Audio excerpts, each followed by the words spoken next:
بسم اللہ الرحمن الرحیم هو الذی جعل لکم الارض ذلولا فامشوا فی مناکبها وکلوا من رزقه والیہ النشور اامنتم من فی السماء ان یخسف بکم الارض فاذا هی تمور ام امنتم من فی السماء ان یرسل علیکم حاسبا فستعلمون کیف نذیر وَلَقَدْ كَذَّبَ الَّذِينَ مِن قَبْلِهِمْ فَكَيْفَ كَانَ نَقِيرٌ صدق اللہ مولانا۔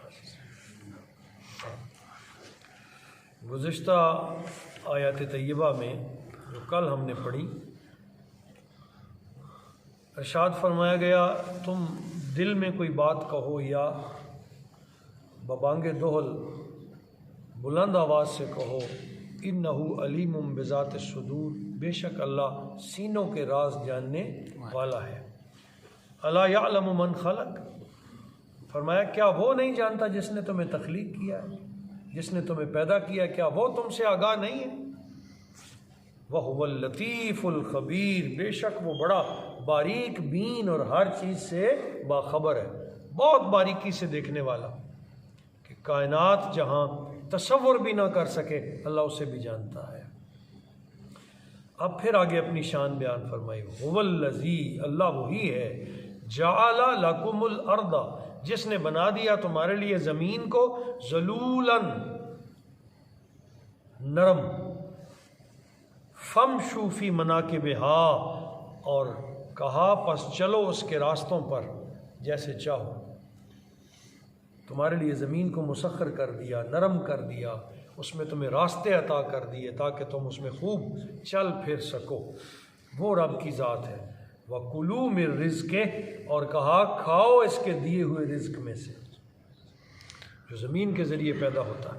وَإِلَيْهِ النُّشُورُ، اور اسی زمین کی طرف تمہیں قبروں سے اٹھ کر جانا ہے، اسی کی طرف قبروں سے اٹھ کر پلٹنا ہے جو کہ زمین میں بنائی جائے، پھر تمہیں واپس اسی کی طرف پلٹنا۔ اَأَمِنْتُمْ، بڑا ہی جھنجھوڑنے والا یہ جملہ ہے آیت طیبہ۔ ارشاد فرمایا اَأَمِنْتُمْ، کیا تم بے خوف ہو گئے ہو، من فی السماء، اس ذات گرامی سے جو آسمانوں میں ہے، کیا آسمانوں کے رب سے تم بے خوف ہو گئے ہو، تمہیں کوئی ڈر نہیں رہا؟ کیفیت یہ ہے ان یخسف بکم الارض، کہ وہ تمہیں غرق کر دے زمین میں جب چاہے، تمہیں دنسا دے، یخسف بکم الارض، تمہیں زمین میں دنسا دے، فاذا ہی تمور، اور وہ زمین تھر تھر کانپنے لگے۔ زمین کی اپنی کیفیت کیا ہو کہ تم اس کے اندر دنسا دیے جاؤ اور وہ بھی کانپ رہی ہو، یہ وہ کر سکتا ہے، اس کے لیے بعید نہیں ہے۔ کئی منظر اللہ تعالیٰ نے ایسے دکھائے، کیا اس رب سے تم بے خوف ہو گئے ہو اور تمہیں ذرا ڈر نہیں رہا کہ جو چاہے تو ایک لمحے میں تمہیں بسم کر دے، ختم کر ڈالے؟ ام امنتم، یا کیا تم بے خوف ہو گئے ہو اس ذات گرامی سے، من فی السماء، جو آسمانوں میں ہے، ان یرسل علیکم حاسبا، کہ وہ تم پر بھیج دے پتھر برسانے والی بارش۔ اور ایسا پہلے ہو چکا ہے کہ نشان زدہ پتھر آئے اور پوری قوم کو اللہ تعالیٰ نے کھائے ہوئے بھوسے کی طرح کر دیا۔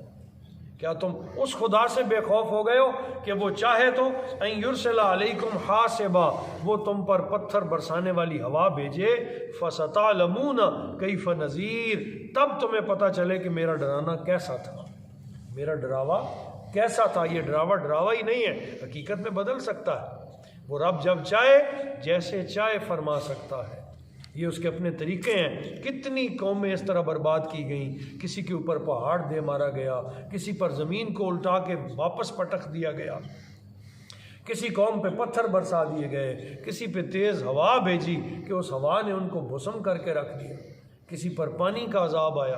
کتنی قومیں تم سے پہلے گزر چکی جن کے ساتھ یہ معاملات ہوئے، تو تم اتنے بے خوف ہو گئے ہو کہ تمہیں وہ کچھ نہیں کہے گا اور تم جو چاہے کرتے پھرو۔ یہ کفار مشرکین مکہ کے ساتھ اللہ کا خطاب ہے۔ تم میرے رسول کو جھٹلاتے ہو، تم میرے نبی کا انکار کرتے ہو، کیا تم اتنے بے خوف ہو گئے ہو کہ تمہیں آسمانوں والے رب کا ڈر ہی نہیں رہا؟